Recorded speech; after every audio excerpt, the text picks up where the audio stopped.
આજે યશુની તબિયત થોડી વધારે જ ખરાબ થઈ ગઈ અને આજે સાગર પણ આવી ગયા હતા એટલે સવારે બધાથી પેલા હોસ્પિટલ લઈને ગયા હતા.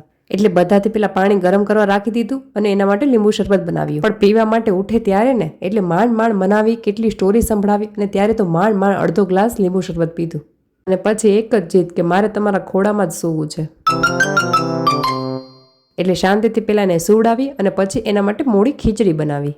અને ત્યાં સુધીમાં તે ઉઠી પણ ગઈ હતી એટલે એને ખીચડી ખવડાવી. જ્યારે પણ યશુ બીમાર પડે ત્યારે મને એમ થાય કે આના કરતાં તો હું બીમાર પડી જતી હોય તો સારું, કેમ કે આપણે એને તકલીફમાં પણ ના જોઈ શકીએ. એટલે સાગરે સાંજે કીધું કે એને થોડી વાર પાર્કમાં લઈ જઈએ એટલે ત્યાં એ બધા જોડે રમશે એટલે એને ગમશે.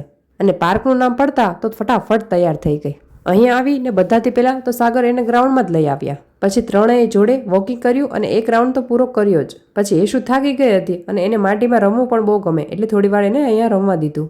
અહીંયા ઘણા નાના નાના ટાબરિયા રમતા હતા એટલે એને જોઈને યશુને પણ ઘણું ગમ્યું. પછી ત્યાંથી રમીને કંટાળી એટલે મને કે પાર્કમાં જવું છે એટલે પછી થોડી વાર પાર્કમાં લઈને આવી.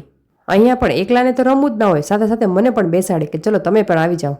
હજુ તો માંડ રમવાની એને મજા આવી હતી તો સાગર આવી ગયા કે ચાલો હવે ઘરે જવું છે. રસ્તામાં એક માર્કેટ આવે છે તો ત્યાંથી થોડી શાકભાજી અને માટલું લેવાનું હતું. અને પછી માર્કેટથી થઈ અને ઘરે આવ્યા.